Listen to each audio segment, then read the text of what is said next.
രാഷ്ട്രീയ ജനാധിപത്യം നേരിടുന്ന ഏറ്റവും വലിയ വെല്ലുവിളികളിലൊന്നാണ് ക്രിമിനലൈസേഷൻ ഓഫ് ഇലക്ടോറൽ പൊളിറ്റിക്സ്.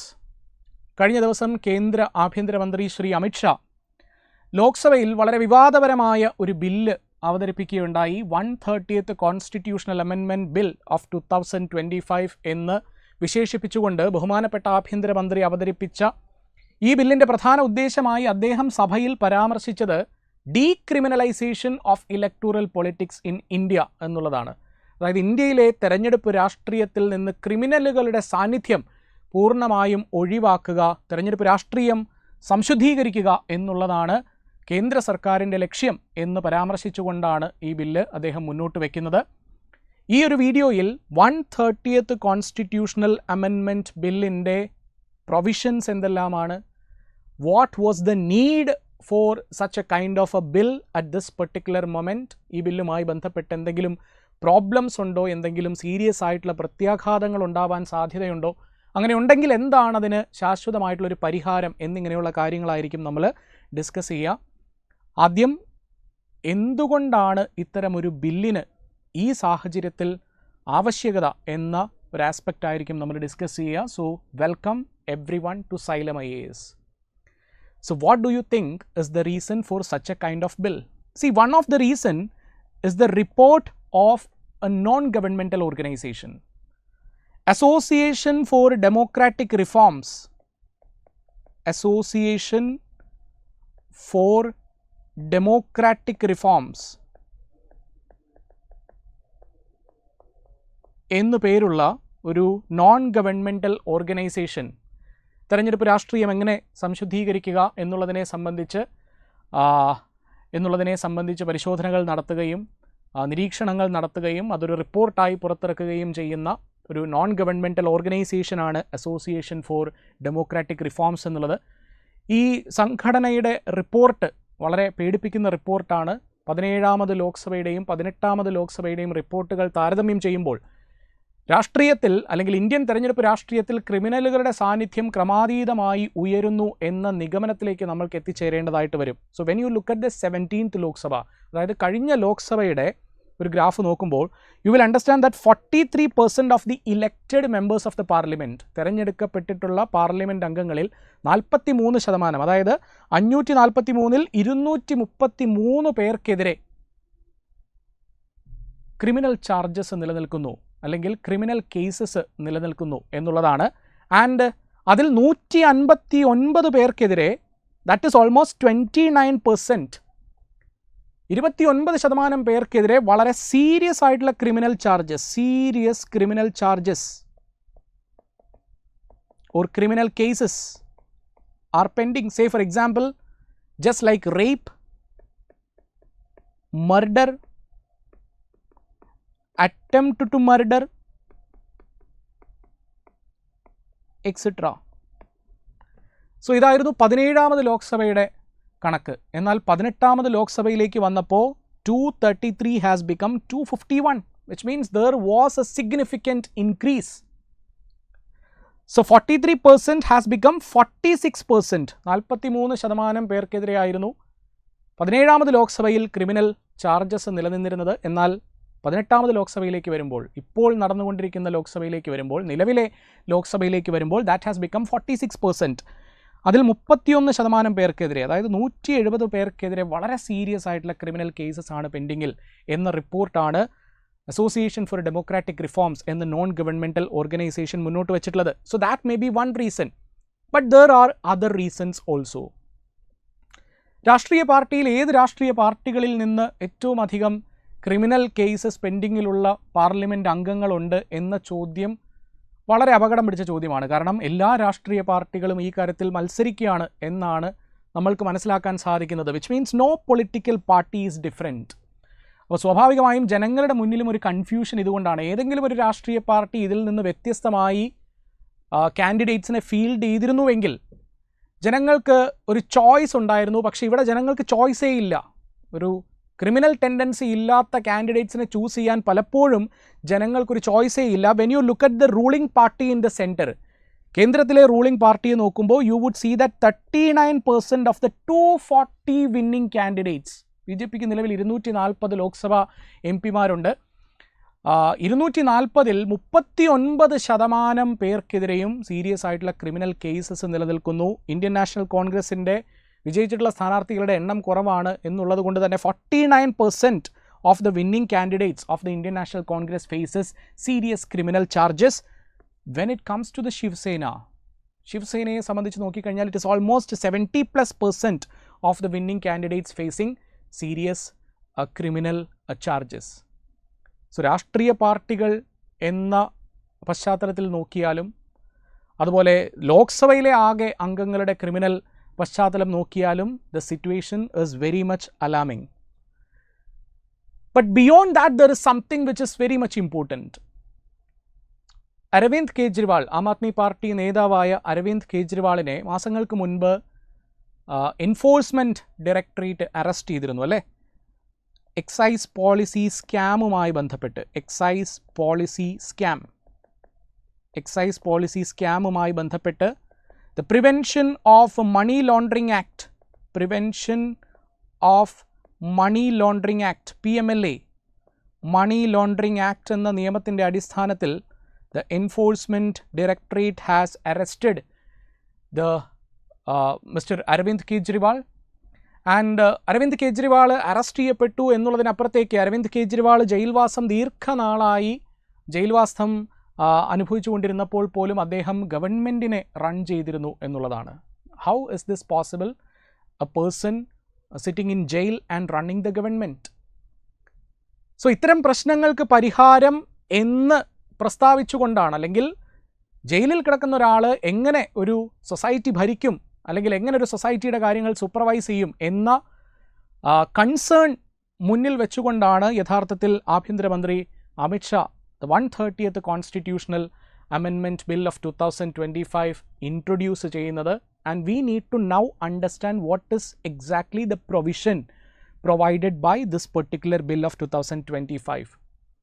ഈ ബില്ല് 3 പ്രധാനപ്പെട്ട കോൺസ്റ്റിറ്റ്യൂഷണൽ ആർട്ടിക്കിൾസിലാണ് അമെൻമെൻറ്റ് പ്രപ്പോസ് ചെയ്യുന്നത്. പ്രപ്പോസ്ഡ് അമെൻമെൻറ്റ്സ്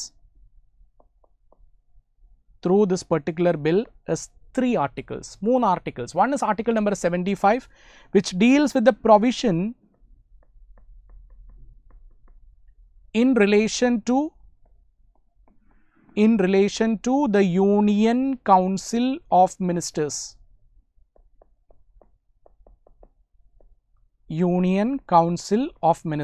കേന്ദ്ര മന്ത്രിസഭയുമായി ബന്ധപ്പെട്ട് അല്ലെങ്കിൽ കേന്ദ്രമന്ത്രികളുമായി ബന്ധപ്പെട്ട് മന്ത്രിമാരുമായി ബന്ധപ്പെട്ടിട്ടുള്ള പ്രൊവിഷനാണ് article number 75. Article number 164 deals with the provision in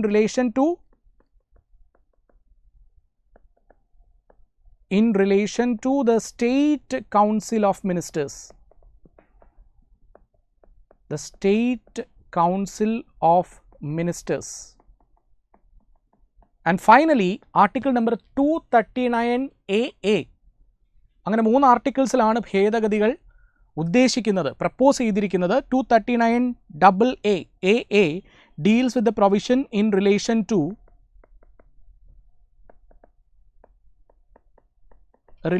to the ministers of the union territories. So ഈ 3 കോൺസ്റ്റിറ്റ്യൂഷണൽ പ്രൊവിഷൻസിലാണ് 130ാമത് ഭരണഘടനാ ഭേദഗതി ബില്ലിലൂടെ മാറ്റങ്ങൾ വരുത്താൻ ഉദ്ദേശിക്കുന്നത്. ആൻഡ് എന്ത് മാറ്റമാണ് വരുത്താൻ ഉദ്ദേശിക്കുന്നത്? That is what is the most important one.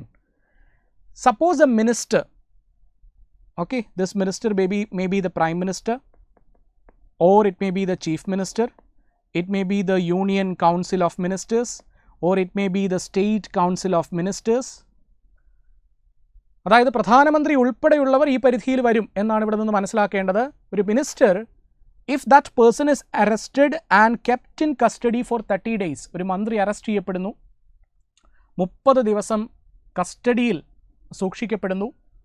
ആ മന്ത്രി ചെയ്ത കുറ്റം പ്രൂവ് ചെയ്യപ്പെട്ടാൽ 5 വർഷമോ അതിലധികമോ ശിക്ഷ ലഭിക്കാവുന്ന ഒരു കുറ്റകൃത്യമാണ് എങ്കിൽ, so please understand, if A minister is arrested and that minister is kept under custody for more than 30 days, and if the charge against that minister, if proved, will inquire the punishment of more than 5 years, then the 31st day, 31ാമത്തെ ദിവസം, the Prime Minister shall advise the President of India to remove that minister. ആ മന്ത്രിയെ പദവിയിൽ നിന്ന് remove ചെയ്യാൻ പ്രധാനമന്ത്രി ആവശ്യപ്പെടണം. പ്രധാനമന്ത്രി ആവശ്യപ്പെട്ടില്ലെങ്കിൽ the 32nd day, that minister who is accused അല്ലെങ്കിൽ who is in the jail, that particular minister will cease to remain in the office of the minister. അതായത് ആ മന്ത്രിക്ക് പിന്നീട് മന്ത്രിയായി തുടരാൻ സാധിക്കില്ല. ബട്ട് വൺസ് റിലീസ്ഡ്, ജയിലിൽ നിന്ന് പുറത്തിറങ്ങിക്കഴിഞ്ഞാൽ വീണ്ടും റീ അപ്പോയിൻറ്റ് ചെയ്യപ്പെടുകയും ആകാം. ചുരുക്കി പറഞ്ഞാൽ, ഇൻ സിമ്പിൾ ടേംസ്, ഒരു മന്ത്രി അറസ്റ്റ് ചെയ്യപ്പെടുന്നു, ആ മന്ത്രി 30 ദിവസം ജയിൽവാസം അനുഷ്ഠിക്കേണ്ടി വരുന്നു, ആ മന്ത്രിക്കെതിരെ ചാർജ് ചെയ്തിരിക്കുന്ന ഒഫൻസ് 5 വർഷത്തിലധികം തടവ് ശിക്ഷ ലഭിക്കാൻ സാധിക്കുന്ന ഒഫൻസ് ആണ് എങ്കിൽ 31ാമത്തെ ദിവസം ആ മന്ത്രിക്ക് മന്ത്രിസ്ഥാനം നഷ്ടപ്പെടും. അതായത് 31ാമത്തെ ദിവസം പ്രധാനമന്ത്രി, ഇനി സംസ്ഥാന തലത്തിലാണെങ്കിൽ മുഖ്യമന്ത്രി, ഗവർണറോട്, പ്രധാനമന്ത്രിയാണെങ്കിൽ രാഷ്ട്രപതിയോട് ഇദ്ദേഹത്തെ മന്ത്രിസ്ഥാനത്ത് നിന്ന് നീക്കം ചെയ്യാൻ ആവശ്യപ്പെടണം. ആവശ്യപ്പെട്ടില്ലെങ്കിൽ തൊട്ടടുത്ത ദിവസം അദ്ദേഹത്തിന് മന്ത്രിസ്ഥാനം, the ministerial berth, will be lost. But once released from the custody, ജയിലിൽ നിന്ന് പുറത്തിറങ്ങിയാൽ അദ്ദേഹത്തെ റീ അപ്പോയിൻറ്റ് ചെയ്യുകയും ചെയ്യാം. And please remember that this is applicable even to the prime minister, chief minister, the union council of ministers and the state council of ministers. Now the question is that, നമ്മളുടെ കോൺസ്റ്റിറ്റ്യൂഷനിൽ മിനിസ്റ്റേഴ്സിന് disqualification ഇല്ലേ എന്നുള്ളതാണ് ചോദ്യം. See, under the constitution of India, the provisions for the disqualification of the ministers, or beyond that, under the Constitution of India, there are provisions for the disqualification of the members of the parliament. Parliament അംഗങ്ങൾക്കാണ് minister ആവാൻ സാധിക്കുക. Article number 75 തന്നെ ഡിഫെക്ഷൻ്റെ അടിസ്ഥാനത്തിൽ disqualify ചെയ്യപ്പെട്ടിട്ടുള്ള ഒരു വ്യക്തിക്ക് minister ആവാൻ പറ്റില്ല, അല്ലെങ്കിൽ മിനിസ്റ്ററായി തുടരാൻ പറ്റില്ല എന്നുള്ളത് പരാമർശിക്കുന്നുണ്ട്. പക്ഷേ അതിനപ്പുറത്തേക്ക് പാർലമെൻറ്റ് അംഗങ്ങൾക്ക് ചില ഡിസ്ക്വാളിഫിക്കേഷൻ നമ്മളുടെ കോൺസ്റ്റിറ്റ്യൂഷനിൽ പരാമർശിക്കുന്നുണ്ട്. Number 1, the first one, shall not hold office of profit. Office of പ്രോഫിറ്റിൻ്റെ ഭാഗമായിരിക്കാൻ പാടില്ല. But please remember that the office of profit, the term is not described in the Indian constitution. The judiciary has done that, അല്ലേ? പലപ്പോഴായി കോടതികളാണ് office of profit എന്താണ് എന്നുള്ളതിനെ സംബന്ധിച്ചുള്ള വിശേഷണം നൽകുന്നത്, അല്ലെങ്കിൽ വിശദീകരണം നൽകുന്നത്. കോൺസ്റ്റിറ്റ്യൂഷനിൽ ഓഫീസ് ഓഫ് പ്രോഫിറ്റ് എന്നതിൻ്റെ വിശദീകരണം നൽകുന്നില്ല. ബേസിക്കലി ഓഫീസ് ഓഫ് പ്രോഫിറ്റ് എന്ന് പറഞ്ഞാൽ കേന്ദ്ര ഗവൺമെൻറ് നിയമനം നൽകുന്ന ഓഫീസുകൾ എന്ന് തൽക്കാലം മനസ്സിലാക്കുക. The second one is the loss of citizenship. Say for example, മറ്റൊരു രാജ്യത്തിൻ്റെ ഒരു ഫോറിൻ സിറ്റിസൺഷിപ്പ് നേടിയെടുത്തു കഴിഞ്ഞാൽ, നിങ്ങൾ മന്ത്രി ആയിരിക്കുന്ന സമയത്ത് അല്ലെങ്കിൽ ഒരു MP ആയിരിക്കുന്ന സമയത്ത് മറ്റൊരു രാജ്യത്തിൻ്റെ സിറ്റിസൺഷിപ്പ് നേടിയെടുത്തു കഴിഞ്ഞാൽ, അല്ലെങ്കിൽ മറ്റൊരു രാജ്യത്തിൻ്റെ സിറ്റിസൺഷിപ്പ് സ്വീകരിച്ചാൽ, that is also one of the ground for the disqualification under the constitution. The third one, if you are declared undischarged insolvent. That means, say for example, നിങ്ങൾ വലിയ രീതിയിൽ പണം ഇന്ത്യയിൽ നിന്ന് വായ്പയെടുത്ത് മുങ്ങി എന്ന് വിചാരിക്കുക. You may be declared undischarged insolvent. And the fourth one is unsound mind. മാനസികാസ്വാസ്ഥ്യം, declared by a court, a competent court. ഇതിനെല്ലാം പുറമെ the constitution says that in future the parliament can also frame laws. പാർലമെൻറ്റിനും എന്ത് ചെയ്യാൻ സാധിക്കും? നിയമങ്ങൾ നിർമ്മിക്കാൻ സാധിക്കും. പാർലമെൻറ്റ് നിർമ്മിക്കുന്ന നിയമങ്ങളുടെ അടിസ്ഥാനത്തിലും ഡിസ്ക്വാളിഫൈ ചെയ്യാൻ സാധിക്കും. ആരെ? MP-മാരെ എന്ന് കോൺസ്റ്റിറ്റ്യൂഷൻ പരാമർശിച്ചിട്ടുണ്ട്. ഈ അധികാരം ഏറ്റെടുത്തുകൊണ്ടാണ് the parliament has framed the law which is known as the representation of people's act of 1951. So representation of people's act അല്ലെങ്കിൽ 1951 ജനപ്രാതിനിധ്യ നിയമത്തിലും MP-മാരെങ്ങനെ ഡിസ്ക്വാളിഫൈ ചെയ്യപ്പെടും എന്നുള്ളതിനെ സംബന്ധിച്ച് ചില പരാമർശങ്ങൾ നടത്തുന്നുണ്ട്. And what is the most important one is section 8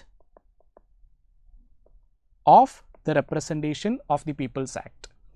സാധാരണ നമുക്കറിയാവുന്നത് 2 വർഷത്തിലധികം, 2 years or more, 2 വർഷത്തിൽ അധികം ഇംപ്രിസൺമെൻറ്റ് നേരിടുന്നൊരു വ്യക്തിക്കാണ് disqualification as a member of the parliament എന്നൊരു ആസ്പെക്റ്റാണ് സാധാരണഗതിയിൽ പോപ്പുലറായി UPSC സ്റ്റഡി സർക്കിൾസിൽ കേൾവിയുള്ളത്. പക്ഷേ that is not fully correct. അത് പൂർണ്ണമായും ശരിയല്ല. കുറച്ച് സൂക്ഷ്മമായ നിരീക്ഷണം അവിടെ ആവശ്യമാണ്. അതായത് ഈ സെക്ഷൻ 8-ന് ചില സബ് ക്ലോസസ് ഉണ്ട്. 8 sub clause 1, 8 sub clause 2, 8 sub clause 3. 8 sub clause 1-ൻ്റെ പരിധിയിൽ വരുന്ന ഒഫൻസസ്, ഈ ഒഫൻസസിൽ ഫൈനാണ് ഈടാക്കുന്നതെങ്കിൽ പോലും you will be disqualified as a member of parliament. അതായത് 2 വർഷം ശിക്ഷ അനുഭവിക്കണമെന്നില്ല, അല്ലെങ്കിൽ 2 വർഷത്തെ ശിക്ഷ വിധിക്കപ്പെടണമെന്നില്ല. ഫൈൻ ആണെങ്കിൽ പോലും 8 സബ് ക്ലോസ് 1-ൻ്റെ ബേസിസിൽ ആണ് നിങ്ങളുടെ കുറ്റകൃത്യം ചാർജ് ചെയ്യപ്പെട്ടിരിക്കുന്നത് എങ്കിൽ you would get disqualified for 6 years. 6 years from the date of the conviction. എപ്പോഴാണോ വിധി പറയുന്നത്, നിങ്ങൾ ഫൈൻ അടയ്ക്കണമെന്ന് കോടതി എപ്പോഴാണോ പറയുന്നത്, അന്ന് മുതൽ 6 വർഷത്തേക്ക് you are disqualified to contest in the election. 8 sub clause 2 is also important. 8 sub clause 2-ൽ മെൻഷൻ ചെയ്തിരിക്കുന്ന ഒഫൻസിൻ്റെ അടിസ്ഥാനത്തിൽ നിങ്ങൾക്ക് 6 മാസമോ അതിലധികമോ 6 months or more ഇംപ്രിസൺമെൻറ്റ് ലഭിച്ചാലും you would get disqualified from the date of the conviction. ഇനി ഇത് രണ്ടുമല്ലാത്ത മറ്റ് ഒഫൻസസ് ആണ് എവിടെ കവർ ചെയ്യപ്പെടുക? 8 സബ് ക്ലോസ് 3-ൽ കവർ ചെയ്യപ്പെടുക. അവിടെ നിങ്ങൾ 2 വർഷത്തിലധികം പണിഷ്മെൻറ്റ് ഉള്ള ശിക്ഷാവിധി നേരിടുമ്പോൾ you would get disqualified for that 2 years plus the next 6 years. അപ്പോൾ 2 വർഷത്തിലധികമാണെങ്കിൽ എത്ര കാലമാണോ ജയിലിൽ, അത്രയും കാലം നിങ്ങൾക്ക് തെരഞ്ഞെടുപ്പിൽ പങ്കെടുക്കാൻ സാധിക്കില്ല. എന്ന് മാത്രമല്ല, പുറത്തിറങ്ങിയതിന് ശേഷം 6 വർഷം കൂടി you would be disqualified to be a member of the parliament, which means you are not suppose to be a member of the parliament during the jail term plus 6 more years. So അതിൻ്റെ ഒരു copy ഞാനിവിടെ provide ചെയ്തിട്ടുണ്ട്. നിങ്ങൾ വേണം എന്നുള്ളവർക്ക് just ഒന്ന് വായിച്ചു നോക്കാം. A person convicted of an offence punishable under section 8 sub clause 1-ൽ മെൻഷൻ ചെയ്തിരിക്കുന്ന ചാർജസ് ആണ് ഇവിടെ ലിസ്റ്റ് കൊടുത്തിരിക്കുന്നത്. അതിൻ്റെ ഏറ്റവും അവസാനം നോക്കുക, ഓൺലി ഫൈൻ ആണെങ്കിൽ പോലും what is the condition? For a period of 6 years from the date of such conviction. imprisonment from the date of such conviction and shall continue to be disqualified for further period of 6 years since his release. അതേപോലെ തന്നെ 8 sub clause 2-ഉം 8 sub clause 3-യും just ഒന്ന് വായിച്ചു നോക്കുക. ഞാൻ already explain ചെയ്തിരുന്നു. Fine. Now the problem is that ഇതെല്ലാം ഡിസ്ക്വാളിഫിക്കേഷൻ തന്നെയാണ്. ഈ നിയമവും ബേസിക്കലി ഡിസ്ക്വാളിഫിക്കേഷനെ പറ്റി തന്നെയാണ് പറയുന്നത്. പക്ഷേ ഈ നിയമം അല്ലെങ്കിൽ ഈ പുതിയ ബില്ല്, അതായത് 130th കോൺസ്റ്റിറ്റ്യൂഷൻ അമെൻമെൻറ്റ് ബില്ലും റെപ്രസെൻറ്റേഷൻ ഓഫ് പീപ്പിൾസ് ആക്റ്റും തമ്മിലുള്ള വ്യത്യാസം എന്താണ്? റെപ്രസെൻറ്റേഷൻ ഓഫ് പീപ്പിൾസ് ആക്റ്റിൽ ഒരു വ്യക്തി കൺവിക്റ്റ് ചെയ്യപ്പെട്ടാൽ, അതായത് ആ വ്യക്തി കുറ്റവാളിയാണ് എന്ന് വിധിക്കപ്പെട്ടാലാണ് അദ്ദേഹത്തെ ഡിസ്ക്വാളിഫൈ ചെയ്യുന്നത്, അല്ലേ? കുറ്റവാളിയാണ് എന്ന് വിധിക്കപ്പെട്ടാലാണ് ഡിസ്ക്വാളിഫൈ ചെയ്യുന്നത്. പക്ഷേ 130th ഭരണഘടനാ ഭേദഗതി ബില്ലിൽ അറസ്റ്റിനെ പറ്റിയാണ് പറയുന്നത്, കസ്റ്റഡിയെ പറ്റിയാണ് പറയുന്നത്. Arrest is an executive action, not a judicial action. Conviction is a judicial action. പക്ഷേ അറസ്റ്റ് എന്ന് പറഞ്ഞാൽ ഒരു കോൺസ്റ്റബിളിന് പോലും നിങ്ങളെ അറസ്റ്റ് ചെയ്യാം, അല്ലേ? ഇപ്പോൾ ഒരു കോൺസ്റ്റബിൾ നിങ്ങളെ അറസ്റ്റ് ചെയ്ത് ജയിലിലടച്ച് 31ാമത്തെ ദിവസം നിങ്ങൾ മന്ത്രിയാണെങ്കിൽ പ്രധാനമന്ത്രി നിങ്ങളെ റിമൂവ് ചെയ്യാൻ രാഷ്ട്രപതിയോട് ആവശ്യപ്പെടുമെന്ന് പറഞ്ഞാൽ ജസ്റ്റ് ഇമാജിൻ ദാറ്റ് വലിയൊരു വിഭാഗം ജനങ്ങൾ പ്രതീക്ഷയർപ്പിച്ച് അധികാരം നൽകിയിരിക്കുന്ന നിങ്ങളെ ഒരു കോൺസ്റ്റബിൾ അറസ്റ്റ് ചെയ്ത് 30 ദിവസത്തിലധികം ജയിലിൽ പാർപ്പിച്ചാൽ പോലും you would get disqualified means that is something which is alarming. So one of the problem is that it is arrest, not conviction, and arrest is not that big deal. പക്ഷേ instead എന്തായിരുന്നു ചെയ്യേണ്ടിയിരുന്നത്? Charge sheathed, അതായത് കുറ്റപത്രം സമർപ്പിച്ചാൽ അധികാരത്തിൽ നിന്ന് പുറത്തു പോകണം എന്ന് എഴുതിയിരുന്നുവെങ്കിൽ ഇത്രയും ടെറർ ആവില്ലായിരുന്നു നിയമം. പക്ഷെ അറസ്റ്റ് ചെയ്യുക എന്ന് പറഞ്ഞാൽ സാധാരണ ഒരു കോൺസ്റ്റബിളിന് പോലും അറസ്റ്റ് ചെയ്യാൻ സാധിക്കും. And there is no role for the judiciary. കാരണം അറസ്റ്റ് എന്ന് പറഞ്ഞാൽ എക്സിക്യൂട്ടീവിൻ്റെ ആക്ഷനാണ്. ജുഡീഷ്യറിക്ക് യാതൊരു തരത്തിലും ആക്ഷൻ ഇല്ല, അല്ലെങ്കിൽ റോൾ ഇല്ല പെർഫോം ചെയ്യാൻ. അതിനു മുൻപ് തന്നെ നിങ്ങൾ മന്ത്രി പദവിയിൽ നിന്ന് നീക്കം ചെയ്യപ്പെടുന്നു. ദ തേർഡ് വൺ, ഈ നിയമം സ്വാഭാവികമായിട്ടും അല്ലെങ്കിൽ ഈ ബില്ല് സ്വാഭാവികമായിട്ടും കാണുമ്പോൾ ഇത് ഭരണപക്ഷത്തിനും പ്രതിപക്ഷത്തിനും ഒരേപോലെ ആപ്ലിക്കബിൾ അല്ലേ? പിന്നെ എന്തിനാണ് ഇത്രയും കഷ്ടപ്പെടുന്നത്, എന്തിനാണ് ഇത്രയും സങ്കടപ്പെടുന്നത്, എന്തിനാണ് ഇത്രയും വലിയ പ്രതിഷേധം എന്ന ചോദ്യം സ്വാഭാവികമായും ഉണ്ടാവാം. എങ്കിലും what you need to understand is that, can you imagine that the Prime Minister of India is being targeted by the Enforcement Directorate? ഒരിക്കലും ഉണ്ടാവില്ല അല്ലേ? പ്രധാനമന്ത്രിയെ എൻഫോഴ്സ്മെൻറ്റ് ഡയറക്ടറേറ്റ് ടാർഗറ്റ് ചെയ്യുമോ? അല്ലെങ്കിൽ ആഭ്യന്തരമന്ത്രിയെ എൻഫോഴ്സ്മെൻറ്റ് ഡയറക്ടറേറ്റ് ടാർഗറ്റ് ചെയ്യുമോ? ഫിനാൻസ് മിനിസ്റ്ററിനെ എൻഫോഴ്സ്മെൻറ്റ് ഡയറക്ടറേറ്റ് ടാർഗറ്റ് ചെയ്യുമോ? ഇല്ല. അപ്പോൾ സ്വാഭാവികമായും this is biased, this may turn biased against the opposition ruled governments. അപ്പോൾ ടാർജറ്റ് എങ്ങോട്ട് പോകാനാണ് സാധ്യത? ഭരണപക്ഷത്തേക്ക് പോകാനല്ല സാധ്യത, കേന്ദ്ര ഭരണപക്ഷത്തേക്ക് പോകാനല്ല സാധ്യത. ടാർജറ്റ് സ്വാഭാവികമായും സംസ്ഥാനത്തേക്കും അതുപോലെ തന്നെ, അതായത് കേന്ദ്രം ഭരിക്കുന്ന രാഷ്ട്രീയ പാർട്ടി അല്ലാത്ത മറ്റൊരു രാഷ്ട്രീയ പാർട്ടി ഭരിക്കുന്ന സംസ്ഥാനങ്ങളിലെ മന്ത്രിമാരിലേക്കും അതുപോലെ തന്നെ പ്രതിപക്ഷത്തേക്കും, അതായത് കേന്ദ്രത്തിലിരിക്കുന്ന പ്രതിപക്ഷത്തേക്കും പോകാനാണ് സാധ്യത. Fine. And one more thing, that 30 ദിവസം എന്ന് പറയുന്നത് വളരെ കുറവാണ്. 30 ദിവസം എന്ന് പറഞ്ഞാൽ ഓൾമോസ്റ്റ് കുറ്റപത്രം സമർപ്പിക്കാൻ, ഒരാളെ അറസ്റ്റ് ചെയ്ത് പോലീസിന് അന്വേഷണം നടത്തി കുറ്റപത്രം സമർപ്പിക്കാൻ പോലും 90 ദിവസമാണ് നൽകിയിട്ടുള്ളത്. അപ്പോൾ ഈ 30 ദിവസം കൊണ്ട് എങ്ങനെയാണ് ഇത്തരമൊരു നടപടിക്രമത്തിലേക്ക്, ഇത്തരമൊരു ഹാർഷ് നടപടിക്രമത്തിലേക്ക് കടക്കാൻ സാധിക്കുക? So that is also A problem. And ഇത്തരമൊരു സാഹചര്യം വന്നാൽ, അല്ലെങ്കിൽ ഇങ്ങനെ ഒരു ബില്ല് നിയമമായി കഴിഞ്ഞാൽ എന്ത് ചെയ്യും? സ്വാഭാവികമായും ഈ ക്രിമിനൽ കേസസ് പെൻഡിങ്ങിലുള്ള അല്ലെങ്കിൽ ക്രിമിനൽ ചാർജസ് വരാൻ സാധ്യതയുള്ള രാഷ്ട്രീയക്കാരെല്ലാവരും തന്നെ, അല്ലെങ്കിൽ ഈ ബില്ല് ഉപയോഗിച്ച് തങ്ങളെ ടാർഗറ്റ് ചെയ്യുമെന്ന് പേടിയുള്ള രാഷ്ട്രീയക്കാരെല്ലാവരും തന്നെ എന്ത് ചെയ്യും? കൂറുമാറാൻ തുടങ്ങും അല്ലേ? BJPയിലേക്ക് പാർട്ടി മാറാൻ തുടങ്ങും, അല്ലെങ്കിൽ കേന്ദ്രം ഭരിക്കുന്ന രാഷ്ട്രീയ പാർട്ടിയിലേക്ക് പാർട്ടി മാറാൻ തുടങ്ങും. So that may lead to the violation of the entire spirit of the anti defection law. There will be horse trading, കുതിര കച്ചവടം നടക്കും അല്ലേ? Horse trading. So these are the problems in relation to this particular bill. ഈ bill നിയമമായാൽ ഉണ്ടായേക്കാവുന്ന problems ഇതെല്ലാമാണ്. ഇനി എന്താണ് ഈ ബില്ലിനപ്പുറത്തേക്കുള്ള സൊല്യൂഷൻ? ഈ ബില്ല് നിയമമാക്കുന്നതിൽ നിന്ന് വ്യത്യസ്തമായി എന്താണ് നമ്മൾക്ക് രാഷ്ട്രീയ ജനാധിപത്യം അല്ലെങ്കിൽ തെരഞ്ഞെടുപ്പ് രാഷ്ട്രീയം സംശുദ്ധീകരിക്കാനുള്ള സൊല്യൂഷൻസ് എന്നതുകൂടി നമ്മൾ ബേസിക്കലി ഒന്ന് മനസ്സിലാക്കിയെടുക്കുക. One is that the time has come to ban lifetime of a minister or for a minister in case if he is convicted for any serious criminal offenses. കാരണം representation of people's ആക്റ്റിൽ പരാമർശിച്ചിരിക്കുന്നത് 2 വർഷത്തിൽ അധികം punishment inflict ചെയ്യുന്ന സാഹചര്യത്തിലാണ് 6 വർഷത്തേക്ക് കൂടി അദ്ദേഹത്തെ disqualify ചെയ്യുമെന്നാണ് പറഞ്ഞിട്ടുള്ളത് അല്ലേ? അതായത് 6 വർഷത്തേക്ക് കൂടി മാത്രമാണ്. പക്ഷേ ഒരു ഗവൺമെൻറ് ഉദ്യോഗസ്ഥനാണ് എങ്കിൽ ലൈഫ് ടൈം ബാനാണ്. ഒരു സീരിയസ് ഒഫൻസ് ആണെങ്കിൽ ലൈഫ് ടൈം ബാനാണ്. രാഷ്ട്രീയക്കാർക്ക് മാത്രം 6 വർഷം കൂടി മാത്രമേ ഡിസ്ക്വാളിഫിക്കേഷൻ ഉള്ളൂ. അതൊരു ലൈഫ് ടൈം ബാൻ ആക്കേണ്ട സമയമായില്ലേ? You will have to comment it in the comment box. The second one is that the political parties should be vigilant. ആരാണ് ഈ ക്രിമിനലുകൾക്ക് തെരഞ്ഞെടുപ്പിൽ മത്സരിക്കാനുള്ള അവസരം ഒരുക്കുന്നത്? രാഷ്ട്രീയ പാർട്ടികളാണ്. അപ്പോൾ രാഷ്ട്രീയ പാർട്ടികൾ സ്വയം തീരുമാനിക്കണം that we will take a decision to decriminalise the politics in India.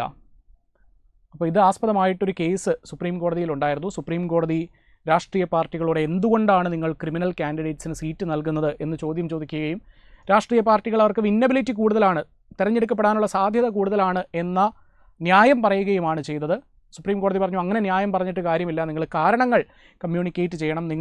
നിങ്ങളുടെ സ്ഥാനാർത്ഥികളുടെ ക്രിമിനൽ പശ്ചാത്തലം എന്താണോ അത് 2 ന്യൂസ് പേപ്പറുകളിലെങ്കിലും, നാഷണൽ റീജിയണൽ ന്യൂസ് പേപ്പറുകളിലെങ്കിലുമായി പബ്ലിഷ് ചെയ്യുകയും അതുകൂടാതെ നിങ്ങളുടെ വെബ്സൈറ്റിൽ അവരുടെ ക്രിമിനൽ ഹിസ്റ്ററി പബ്ലിഷ് ചെയ്യുകയും ചെയ്യണം എന്ന് പറയുകയുമുണ്ടായി. ഏതായാലും രാഷ്ട്രീയ പാർട്ടികൾ ഈ ഡയറക്റ്റീവ് പൂർണ്ണമായും അംഗീകരിക്കുന്നൊന്നുമില്ല. 2 ന്യൂസ് പേപ്പർ എന്ന് പറഞ്ഞാൽ ആരും വായിക്കാത്ത ഏതെങ്കിലും 2 ന്യൂസ് പേപ്പറുകളിലായിരിക്കും അവരുടെ ക്രിമിനൽ ഹിസ്റ്ററി പബ്ലിഷ് ചെയ്യുക. ആൻഡ് വെബ്സൈറ്റിലും പ്രോപ്പറായി പബ്ലിഷ് ചെയ്യപ്പെടാറില്ല. So there is a spirit or there should be a spirit of the constitutional morality. ഭരണഘടനാ ധാർമ്മികത എന്നത് രാഷ്ട്രീയ പാർട്ടികൾ തീരുമാനിക്കേണ്ട കാര്യമാണ്. ഭരണഘടനാ ധാർമ്മികതയോട് ചേർന്ന് മുന്നോട്ട് പോകുക എന്നുള്ളത് ഈ രാഷ്ട്രീയ പാർട്ടികൾ തീരുമാനിച്ചാൽ മാത്രമാണ് തെരഞ്ഞെടുപ്പ് പ്രക്രിയ പൂർണ്ണമായും ശുദ്ധീകരിക്കപ്പെടൂ. And there should be also one thing that the funding of the election should be state sponsored, അതായത് സ്റ്റേറ്റ് ഫണ്ട് ചെയ്താൽ കുറേ പ്രശ്നങ്ങൾക്ക് പരിഹാരം ഉണ്ടായിരിക്കും. കാരണം പലപ്പോഴും ഈ കാൻഡിഡേറ്റ്സിനെ പാർട്ടികൾ ചൂസ് ചെയ്യുന്നത് അവരുടെ കയ്യിലുള്ള പണത്തിൻ്റെ കൊഴുപ്പ് കണ്ടിട്ടാണ്. അപ്പോൾ അത് സ്റ്റേറ്റാണ് ഫണ്ട് ചെയ്യുന്നത് എങ്കിൽ, അല്ലെങ്കിൽ ഗവൺമെൻറ്റാണ് ഫണ്ട് ചെയ്യുന്നത് എങ്കിൽ, അല്ലെങ്കിൽ ഇലക്ഷൻ കോർപ്പസിൽ നിന്നാണ് ഈ ഫണ്ട് ലഭിക്കുന്നത് എന്നുണ്ടെങ്കിൽ ഇത്തരമൊരു കെടുകാര്യസ്ഥതയ്ക്ക് അല്ലെങ്കിൽ ഇത്തരമൊരു നീക്കുപോക്കിലേക്ക് സ്വാഭാവികമായും രാഷ്ട്രീയ പാർട്ടികൾ പോകാനുള്ള സാധ്യത വളരെ കുറവാണ്. So that is what which is very, very important. These three are the solutions, but beyond that, there is one thing, that democracy should always be upheld. And in this matter, തെരഞ്ഞെടുപ്പ് രാഷ്ട്രീയം ശുദ്ധീകരിക്കണമെന്നുണ്ടെങ്കിൽ there should be inner party democracy. Inner party democracy. രാഷ്ട്രീയ പാർട്ടികൾക്കുള്ളിൽ ജനാധിപത്യം ഉണ്ടായിരിക്കണം. അങ്ങനെയാണെങ്കിൽ മാത്രമേ രാഷ്ട്രീയ പാർട്ടികൾ മത്സരിക്കുന്ന തെരഞ്ഞെടുപ്പ് ജനാധിപത്യപരമാകൂ, രാജ്യം ജനാധിപത്യപരമാകൂ, ജനാധിപത്യം ഉയർത്തിപ്പിടിക്കൂ. So we will meet with new topic. നമുക്ക് ഈ വിഷയത്തിൽ എന്തെല്ലാം അപ്ഡേറ്റ്സ് ഉണ്ട് എന്നുള്ളത് ഈ ചാനലിലൂടെ തന്നെ നിങ്ങളിലേക്ക് എത്തണം എന്നുണ്ടെങ്കിൽ please subscribe to this initiative, and with a new topic will come and see you. So till then, good by.